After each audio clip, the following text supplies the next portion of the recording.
Razor's Edge, Gotti, DAX, Louis V. If you've spent more than 5 minutes looking into American bullies, you've heard these names thrown around. And if you're new to the game, it probably sounds like a completely different language. You see puppies listed for 5,000, 10,000, sometimes even more, and the breeder is screaming about how the dog is 2x Gotti or heavy DAX. But here's the reality, and a lot of people aren't going to like hearing this. A lot of breeders use these names just to jack up the price tag. They tell you a puppy is a specific bloodline and expect you to drop a down payment on a house without you actually knowing what that means for the dog you're taking home. Here is the truth. The bloodline isn't just a marketing label. It's a blueprint. It dictates everything from how big that dog is going to get, to how much energy it has, to whether it's going to be a couch potato or a hiking buddy. Today, we're cutting through the hype. I'm going to break down the major bloodlines that actually built this breed, what they look like, how they act, and most importantly, how to spot the difference between a legendary pedigree and a total scam. Welcome back to Alpha Bully. Let's get into it. We have to start at the beginning, the foundation, Razor's Edge. This line was started by Dave Wilson, and honestly, this is the line that really separated the American Bully from the Pit Bull Terrier. You need to think of Razor's Edge as the athletes of the bully world. Back in the day, people wanted a dog that had that tough look, but didn't have the dog aggression found in game-bred pit bulls. They wanted a dog that could actually chill with the family, and that's what Razor's Edge brought to the table. When you look at a classic Razor's Edge specimen, you are looking at functional mass. These animals were not bred to be immobile statues. They were bred to work, to move, and to live as companions. If you're looking at a dog that is clean, meaning it doesn't have wrinkles everywhere, the skin is tight, it's a bit taller, and it moves effortlessly, that's usually the Razor's Edge influence. These dogs have great muzzles, meaning they breathe easy.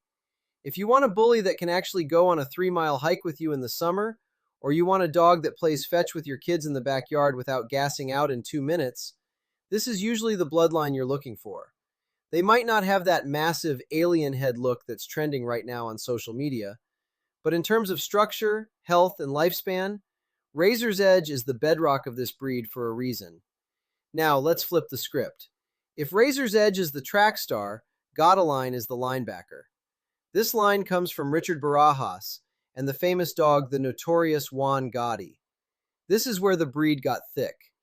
When the average person thinks of the American Bully, that big blocky head, the chest that looks like a barrel, that heavy bone density, they are usually visualizing Gotti blood.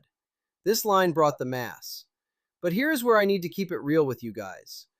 Because everyone wanted that Gotti look, a lot of people started breeding recklessly just to get it. This is where you see a lot of sloppy dogs. You have to be careful. A true Gotti dog is a tank, but it should still be functional. It should still be able to walk. If you're looking at a dog and its elbows are popping out, or its feet are pointing east and west like a ballerina, that's not cool. That's bad structure. We love the mass, we love the bone, but don't buy a crippled dog just because the breeder says it's 100% Gotti. Structure still rules. At Alpha Bully, we respect the mass, but only when it sits on a frame that can actually support it. Then, everything changed. We got to talk about DAX, the Daxline. If you're into the pocket class, DAX is basically the godfather. Before DAX, it was hard to get a dog that was super short but still looked balanced. DAX brought the breed low to the ground. He shortened the back, dropped the height, and packed on crazy muscle. But the biggest thing he did? He fixed the rear ends. A lot of older bullies had high butts or weak back legs. Dax stamped these amazing strong rear ends on his puppies.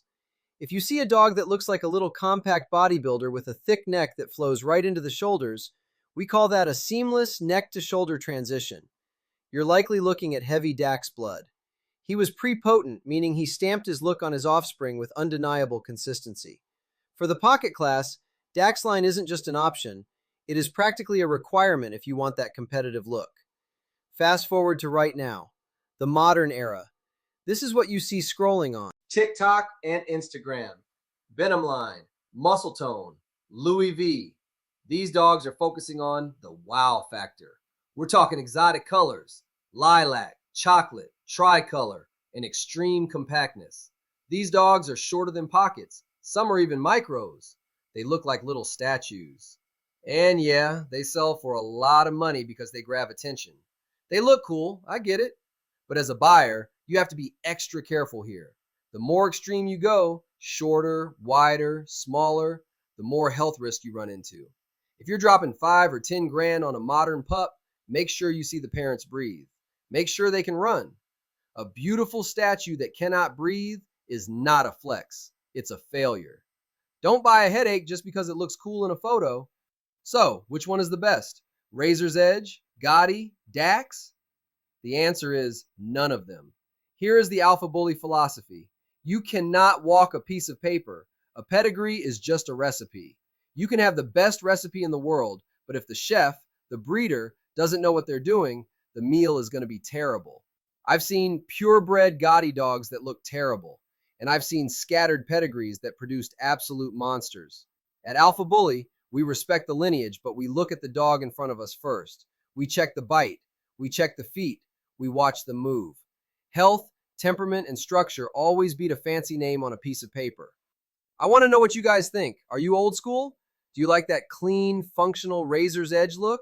Or are you all about the mass and the modern micro stuff? Drop a comment below because we read everything. And listen, if I was talking about pockets and XLs earlier and you were confused, you need to watch this video. I break down exactly what the different sizes are so you don't end up buying a pocket that grows into a horse. Check it out, and I'll see you in the next one.